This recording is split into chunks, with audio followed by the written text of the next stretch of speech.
Poslušate besedilo knjige Hrepenenje vekov ali Jezusovo življenje, ki jo je napisala Ellen G. White. Na vrsti je 21. poglavje z naslovom Betesda in veliki zbor.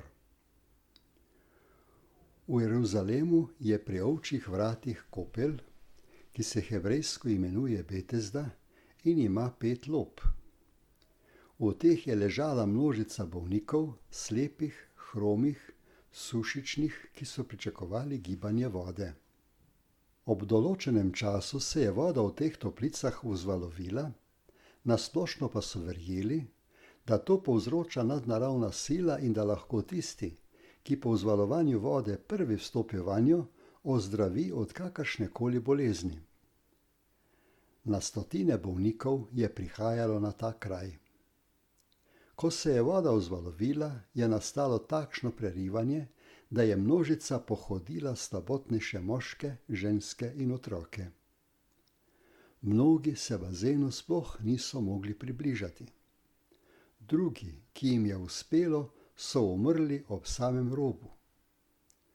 Okrog te vode so postavili lope, da so bili bolniki zaščiteni pred dnevno vročino in nočnim mrazom. Marsikdo je ostal čez noč v teh lopah in se je dan za dnem plazil do roba kopališča, zaman upajoč v ozdravitev. Jezus je bil zopet v Jeruzalemu. Medtem ko je hodil sam ter očitno premišljeval in molil, je prišel do kopališča. Videl je nesrečne trpine, ki so čakali na to, kar so menili, da je njihova edina možnost za ozdravitev.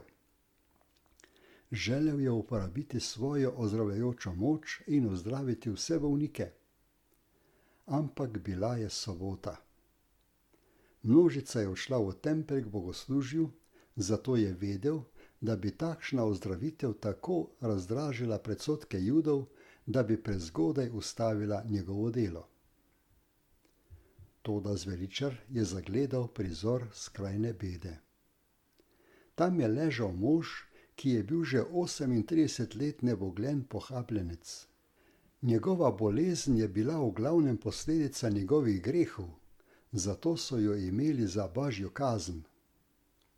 Bolnik je preživel dolga leta trpljenja sam, brez prijateljev in z občutkom, da so zanj zaprta vrata božje milosti. V času, ko so pričakovali vzvalovanje vode, so ga do lob prinesli ljudje, ki se jim je smilila njegova nebogljenost. Ampak v usodnem trenutku ni imel nikogar, ki bi mu pomagal v vodo. Videl je valovanje vode, toda nikoli ni mogel priti dalje kakor do roba bazena.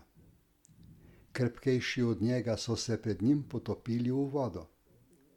Ni se mogel uspešno kosati s sebično prerivajočo se množico.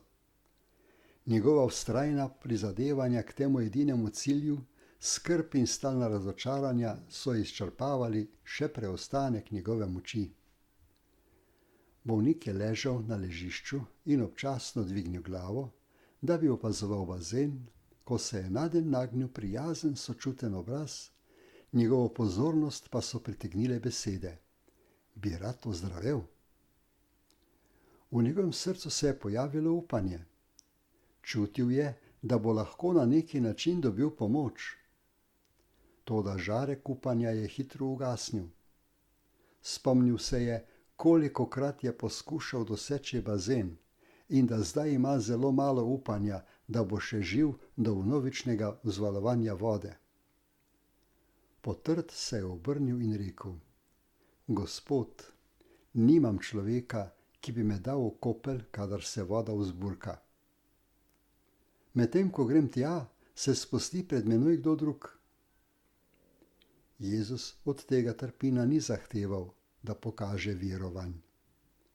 Preprosto je dejal: Vstani, vzemi svojo posteljo in hodi. Toda človekova vera se je oklenila teh besed. Vsak živec in vsaka mišica je vztrepetala zaradi novega življenja, zdravilna moč pa je prežela njegove hrome ude. Ne da bi kaj spraševal, se je odločil poslušati Kristusov ukaz in vse njegove mišice so ubogale njegovo voljo. Skočil je na noge in ugotovil, da se lahko giblje. Jezus mu ni dal jamstva o božanski pomoči. Mož bi lahko dalje dvomil in zamudil edino priložnost za ozdravitev. Toda veroval je Kristusovim besedam, se ravnal po njih in dobil moč. Ista vera lahko tudi nam zagotovi duhovno ozdravljenje. Greh nas je ločil od življenja, ki je v Bogu. Naša duša je ohromela.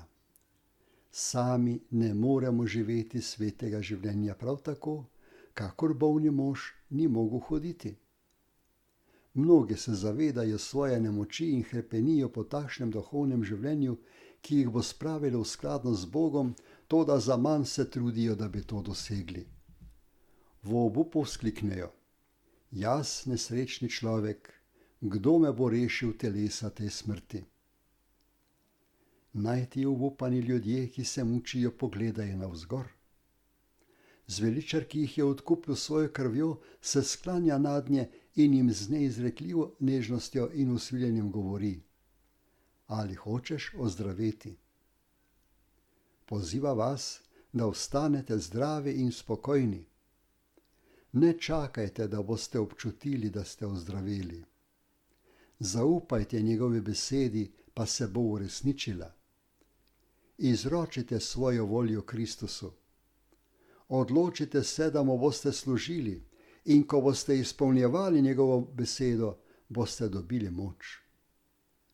Če je morda katerakoli slaba navada, prevladujoča strast, ki smo jo dolgo popuščali, zvezala dušo in telo, nas Kristus more in hoče osvoboditi. Duši, ki je mrtva zaradi svojih prestopkov, želi podariti življenje. Želi osvoboditi jetnika, ki je zvezan s slabostmi, nesrečo in verigami greha. Ozdravljeni hromec se je sklonil, da bi vzel svojo posteljo, ki je bila le rogoznica, in odejo. Presrečen se je zopet vzravnal in se ozrl po osvoboditelju. Ampak Jezus se je izgubil v množici. Mož se je bal, da ga ne bo prepoznal, če ga bo zopet videl. Ko je hitel proti domu s trdnimi in pogumnimi koraki, slavil Boga in se veselil svoje nove moči, je srečal nekatere farizeje ter jim takoj pripovedoval o ozdravitvi. Presenetila ga je ravnodušnost, s katero so poslušali njegovo zgodbo.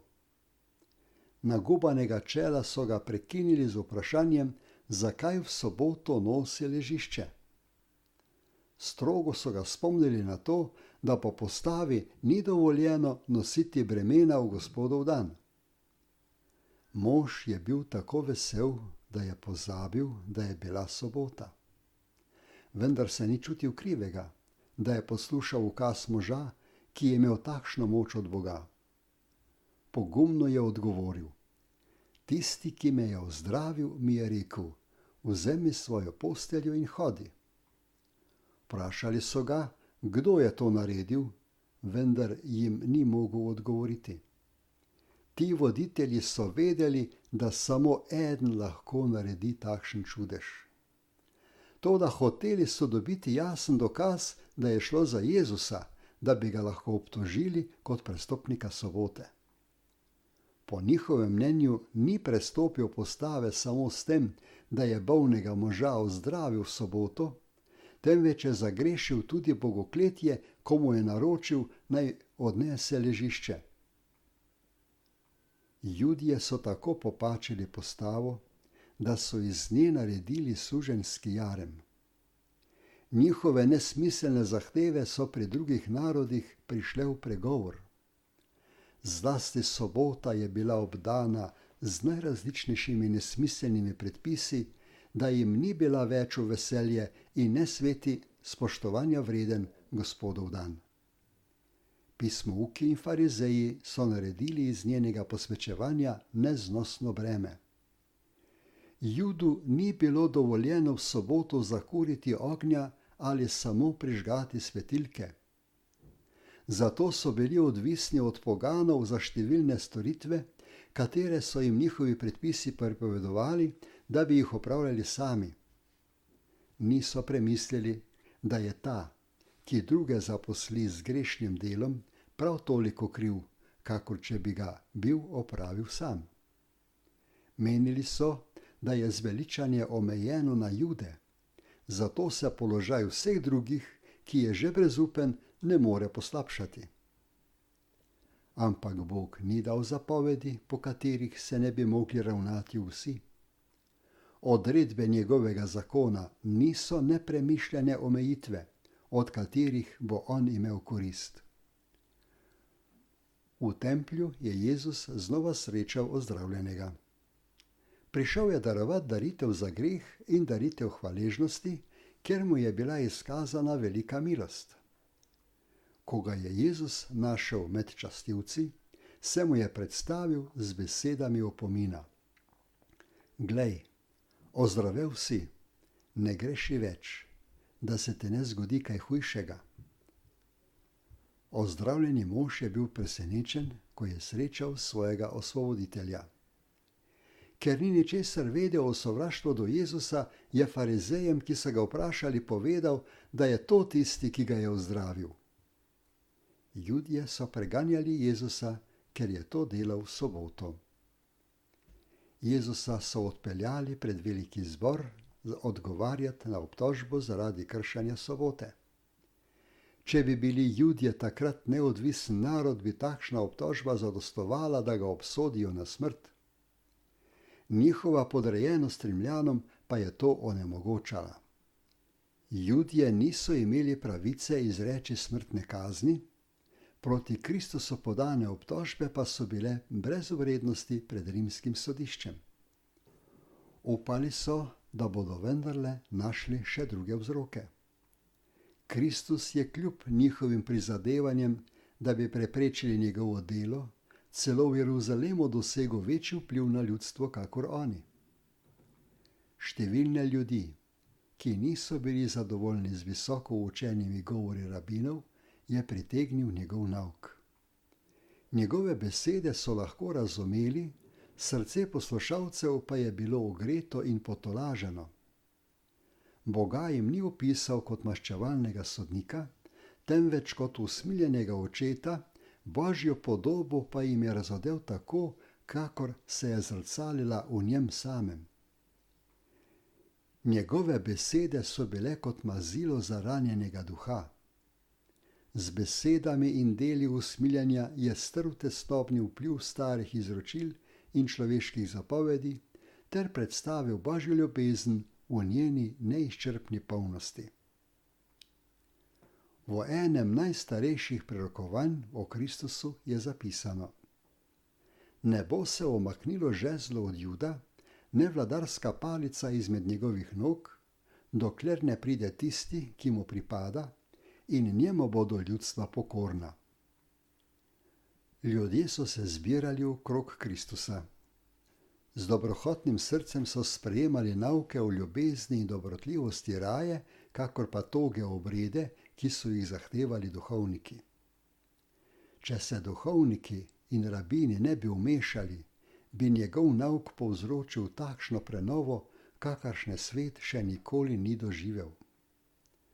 Ampak da bi bili ti voditelji obdržali svojo oblast, so se trdno odločili uničiti Jezusov vpliv.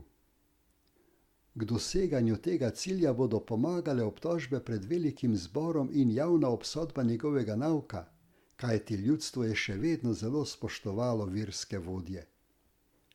Kdorkoli si je drznil obsoditi rabinske zahteve ali olajšati bremena, ki so jih naložili ljudstvu, so ga obtožili ne le bogokletja, marveč tudi izdaje. Rabini so upali, da bodo tako izzvali nezaupanje v Kristusa. Podtikali so mu, da poskuša odpraviti ustaljene običaje, s čimer bi povzročil razdor med ljudstvom in pripravil pot, da bi jih Rimljani popolnoma podjarmili.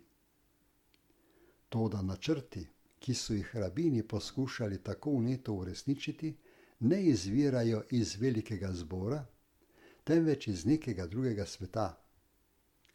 Potem, ko je Satan zaman poskušal Kristusa premagati v puščavi, je združil vse moči, da bi mu nasprotoval v njegovi službi in, če bo mogoče, uničil njegovo delo. Trdno se je odločil zvijačo doseči to, česar ni mogel uresničiti neposredno z osebnimi prizadevanji. Kmalu potem, ko se je najprej umaknil iz spopada v puščavi, je na posvetu s svojimi zavezniškimi angeli izpopolnil načrte, kako bi lahko še naprej zaslepljeval Judov, da ne bi prepoznali odrešenika. Nameraval je delati po človeških predstavnikih v verskem svetu, katere je navdal s sovraštvom do zagovornika resnice. Hotel jih je zapeljati, da bi zavrgli Kristusa in mu kar se da bolj zagrenili življenje v upanju, da ga bo odvrnil od njegovega poslanstva. Izraelski voditelji so postali Satanovi pomočniki v boju proti zveličarju.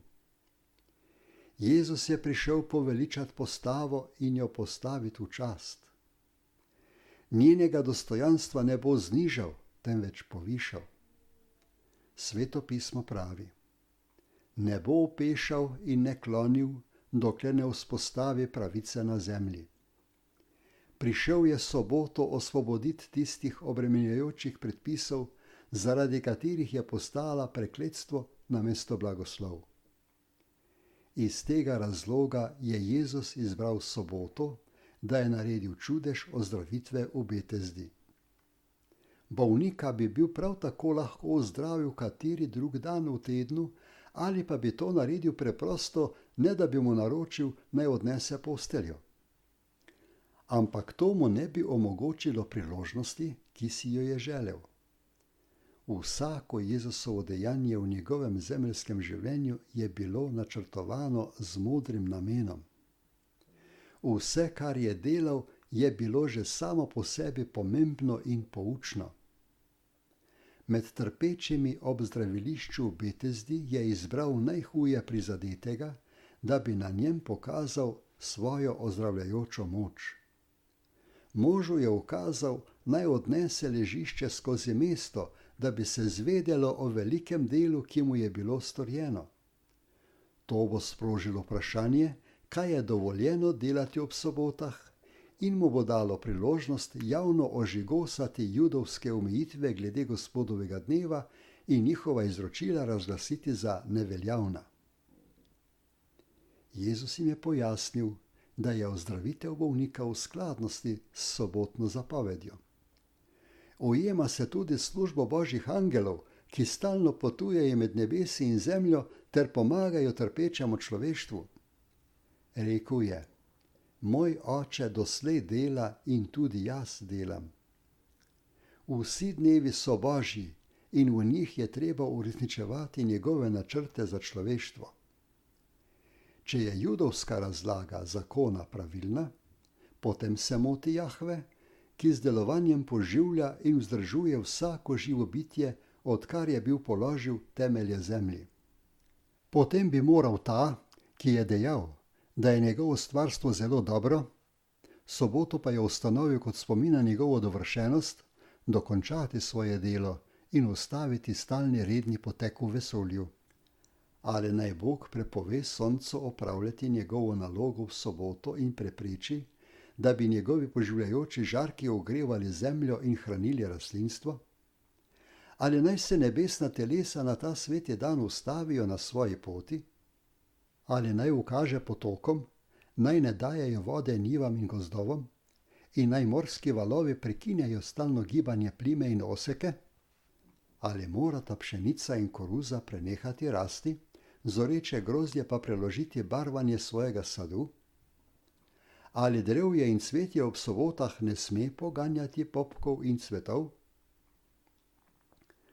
Ko bi bilo tako, bi ljudem zmanjkalo zemeljskih sadov in blagoslovov, ki nam življenje naredijo prijetno. Narava mora nadaljevati nespremenljivi tok. Ko bi Bog samo za trenutek ustavil svojo roko, bi človek ostal brez moči in umrl. Tudi človek ne sme biti v tem dnevu nedelaven. Življenjske potrebe se morajo zadovoljiti. Bolniki morajo biti oskrbljeni in potrebnim moramo pomagati. Kdor zanemari v soboto pomagati trpečim, ne bo ostal nedolžen.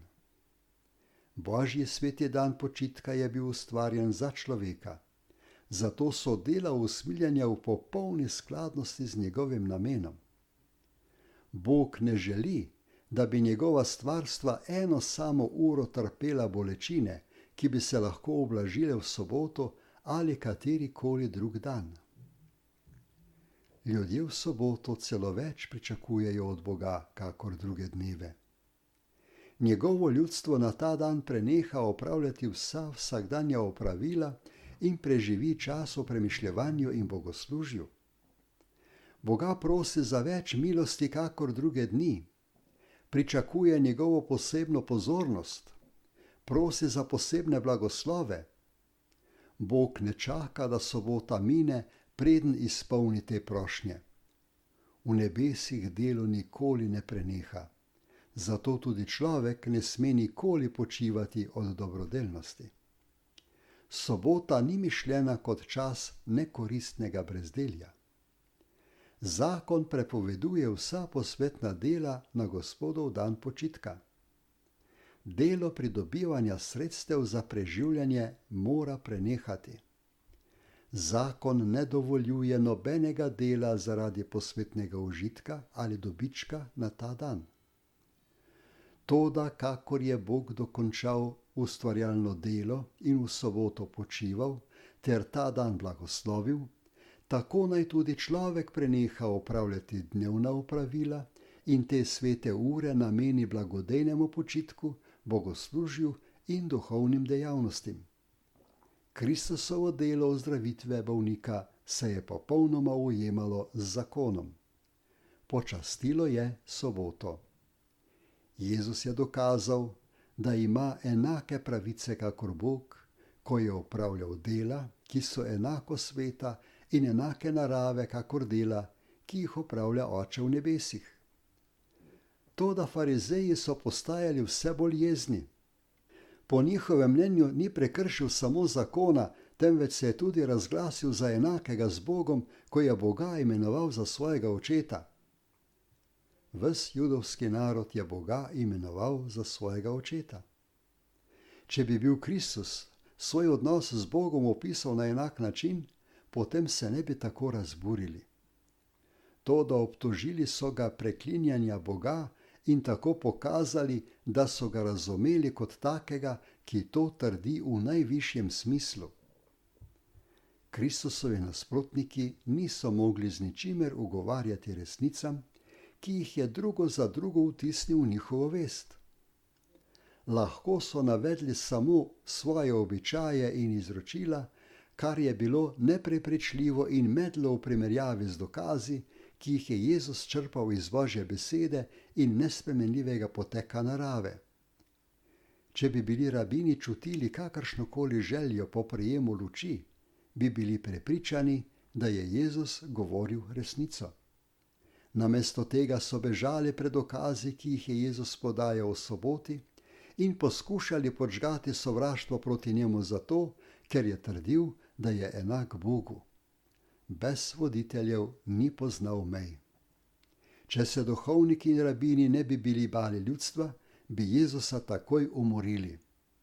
Toda ljudstvo mu je bilo zelo naklonjeno. Mnogi so v njem videli prijatelja, ki je ozdravil njihove bolezni in jih tolažil v njihovih žalostih, zato so zagovarjali njegovo ozdravitev bolnika v Betesdi. Tako so bili voditelji prisiljeni za nekaj časa obrzdati svoje sovraštvo. Jezus je zavrnil obtožbo bogokletja. Dejal je: Moja oblast, da opravljam delo, za katero me obtožujete, temelji na tem, da sem Božji sin, eno z njim v naravi, volji in namenu. V vseh Božjih delih stvarjenja in previdnosti sodelujem z njim. sin ne more delati ničesar sam od sebe, ampak le to, kar vidi, da dela oče. Duhovniki in rabini so Božjega sina poklicali na zagovor ravno zaradi dela, za voljo katerega je bil poslan na svet. Zaradi svojih grehov so se ločili od Boga in v svoji ošabnosti delali neodvisno od njega. Menili so, da so sami sposobni za vse, zato se niso zavedali potrebe, da bi višja modrost vodila njihova dela. Božji sin je bil pokoren očetovi volji in odvisen od njegove moči. Kristus se je tako popolnoma odpovedal sebi, da sam zase ni ničesar načrtoval. Sprejel je načrte, ki jih je Bog določil zanj, in mu jih je oče razodeval iz dneva v dan. Tako naj bi se tudi mi zanašali na Boga in potem bo lahko naše življenje preprosto udejanjanje njegove volje. Ko se je Mojzes pripravljal postaviti svetišče kot prebivališče za Boga, je dobil navodila, naj naredi vse po vzorcu, ki mu je bil pokazan na gori. Mojzes je z veliko gorečnostjo izpolnil Božje naročilo. Poklicani so bili najbolj nadarjeni in spretni možje, da izpeljejo njegove načrte. Vendar so morali vsak zvonček, vsako granatno jabolko, vsako reso, vsak rob, vsako zaveso ali katerokoli posodo v svetišču narediti natančno po vzorcu, ki mu je bil pokazan. Bog ga je poklical na goro in mu razodel nebeške reči. Gospod ga je ogrnil svojo slavo, da bi tako lahko videl vzorec, po katerem so bili narejeni vsi predmeti. Tako je v Izraelu, v katerem si je hotel narediti prebivališče, razodel veličasten ideal značaja. Vzorec jim je pokazal na gori, ko je dal zapovedi Sinaja in je šel mimo Mojzesa ter klical: Gospod, Gospod, mogočni Bog, poln usmiljenja in milostiv, počasen za jezo in obilen v milosti in resnici, ki hrani milost tisočim, ki odpušča krivico in prestopek in greh. Izraelci so ubrali svojo pot. Niso gradili po vzorcu. Toda Kristus, pravi tempelj za Božje prebivanje, je vsako podrobnost svojega zemeljskega življenja oblikoval v skladnosti z Božjim idealom. Rekel je: Veselje mi je delati tvojo voljo, moj Bog, in tvoja postava je v mojem srcu. Tako naj bi bil tudi naš značaj oblikovan za Božje bivališče v duhu. Moramo narediti vse po zgledu njega, ki je trpel za nas in nam zapustil zgled, da bi hodili po njegovih stopinjah. Kristusove besede učijo, da se moramo imeti za neločljivo povezane z nebeškim očetom. Kakršenkoli že je naš položaj, smo odvisni od Boga, ki usodo vseh ljudi drži v svojih rokah. Določil nam je delo in nas zanj obdaroval s sposobnostmi in sredstvi. Doklerkoli svojo voljo podredimo Bogu in se zanašamo na njegovo moč in modrost, nas bo vodil po varnih stezah, da bomo izpolnili svoj del njegovega vzvišenega načrta. Kdor pa se zanaša na svojo modrost in moč, se loči od Boga. Namesto da deluje v skladnosti s Kristusom, uresničuje namene Božjega in človekovega sovražnika. Zveličar je nadaljeval: Kar namreč dela oče, dela tudi sin enako. Kakor namreč oče obuja mrtve in jim daje življenje, tako tudi sin daje življenje, komur hoče. Saduceji so menili, da ni vstajenja mesa. Jezus pa jim je povedal, da je obujanje mrtvih eno najmogočnejših del njegovega očeta in da ima tudi sam moč opravljati to delo. Pride ura, in je že zdaj, ko bodo mrtvi slišali glas Božjega sina, in kateri ga bodo slišali, bodo živeli. Farizeji so verovali v vstajenje mrtvih. Kristus jim je razložil, da je moč, ki podarja mrtvim življenje, prav sedaj med njimi in da bodo videli njeno delovanje. To je ista moč vstajenja, ki podarja življenje človeku, mrtvemu zaradi svojih prestopkov in grehov. Ta duh življenja v Jezusu Kristusu, moč njegovega vstajenja, osvobaja človeka postave greha in smrti. Vladavina zla je uničena, po veri pa je človek obvarovan pred grehom. Kdor odpre svoje srce Kristusovemu duhu, postane deležen te silne moči, ki bo dvignila njegovo telo iz groba. Ponižni Nazarečan je potrdil svoje pravo dostojanstvo. Dvignil se je nad vse človeško, odložil preobleko greha in sramote, stal razodet, on, ki ga častijo angeli, Božji sin, eno s stvarnikom vesolja. Njegovi poslušalci so bili očarani. Nihče ni kdaj govoril takšnih besed, kakor on, in kazal takšne kraljevske dostojanstvene drže. Njegove besede so bile razumljive in jasne, popolnoma so razodele njegovo poslanstvo in dolžnost sveta. Kajti oče nikogar ne sodi, ampak je dal vso sodbo sinu, da bi vsi častili sina, kakor častijo očeta. Kdor ne časti sina, tudi ne časti očeta, ki ga je poslal. Kakor ima namreč oče življenje v sebi, tako je dal tudi sinu, da ima življenje v sebi. Oblast mu je dal, da sodi, ker je sin človekov. Duhovniki in voditelji so se postavili za sodnike, da bi obsodili Kristusovo delo, toda on se je razodel kot njihov sodnik in tudi sodnik vse zemlje. Svet je bil zaupan Kristusu in po njem padlemu človeštvu prihajajo vsi Božji blagoslovi. Bil je odrešenik tako pred učlovečenjem, kakor tudi po njem. Brž, ko se je pojavil greh, se je pojavil tudi zveličar. Vsem daje luč in življenje, in vsi bodo sojeni po količini dane luči. On, ki je podaril luč ter vsakega človeka spremlja s prisrčnimi prošnjami in si ga prizadeva pripeljati iz greha v svetost, je tudi njegov zagovornik in sodnik. Satan je od začetka velikega spopada v nebesih ohranjal svoje delo s prevaro. Kristus pa si je prizadeval razkriti Satanove načrte in uničiti njegovo moč. On, ki se je spopadal z goljufom in si je skozi vse veke prizadeval iztrgati ujetnike greha iz njegove oblasti, bo tudi izrekel sodbo vsakemu človeku.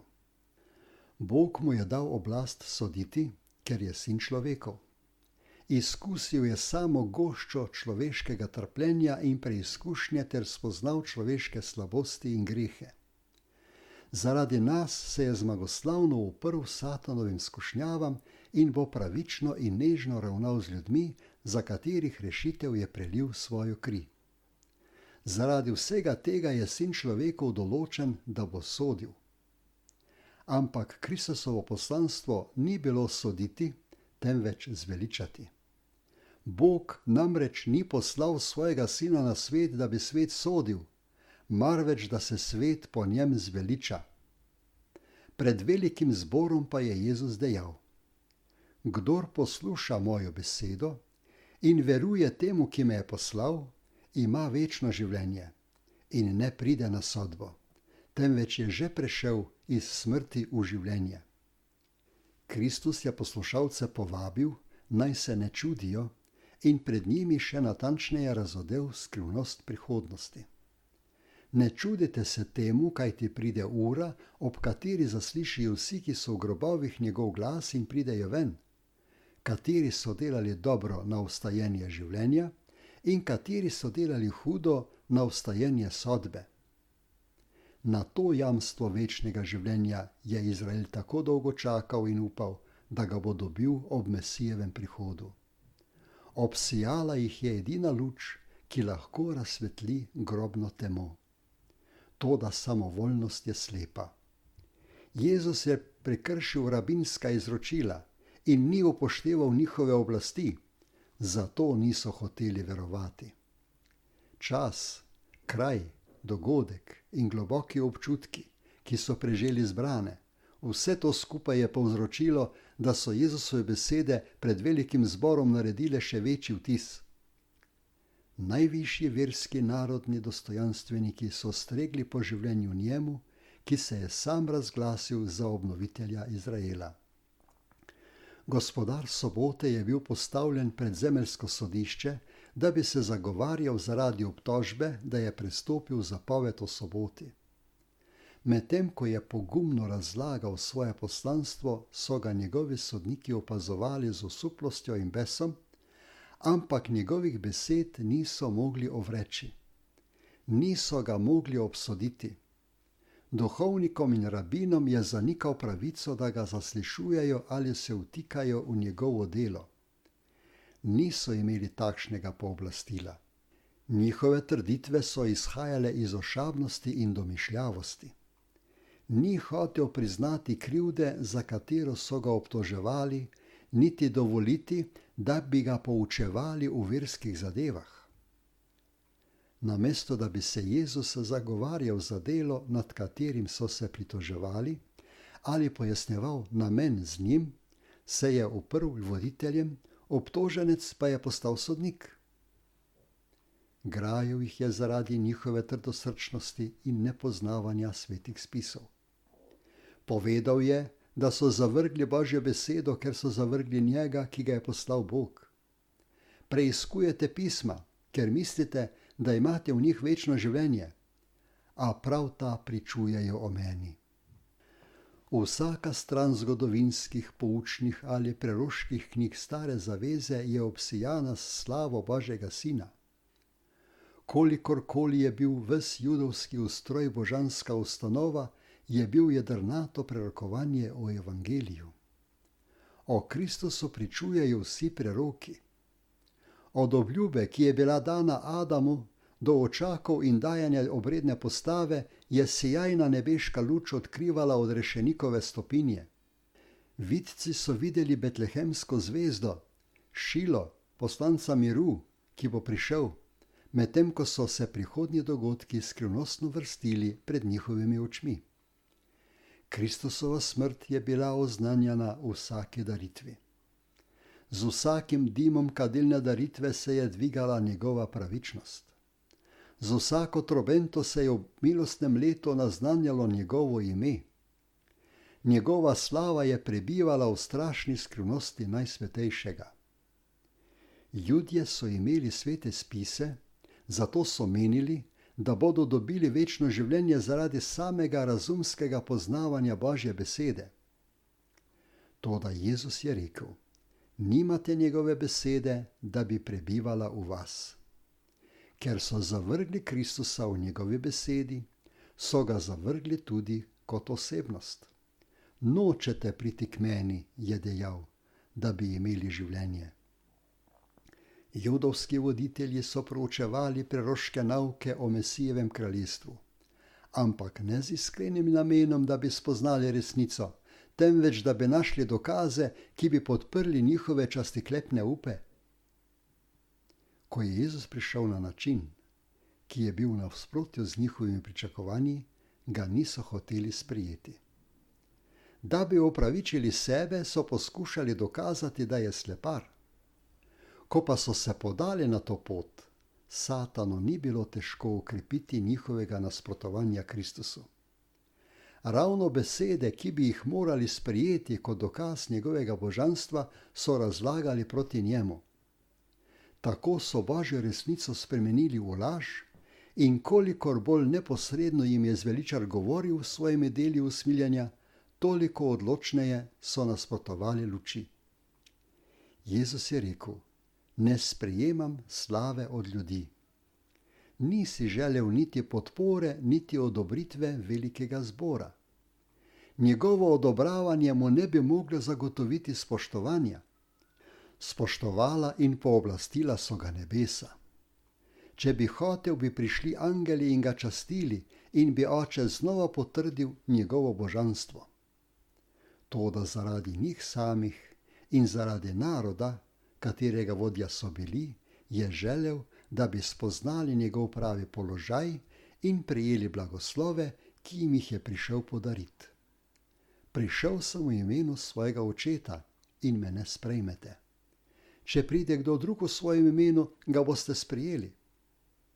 Jezus je prišel z Božjim pooblastilom, nosil je njegovo podobo, izpolnjeval je njegovo besedo in si prizadeval za njegovo slavo.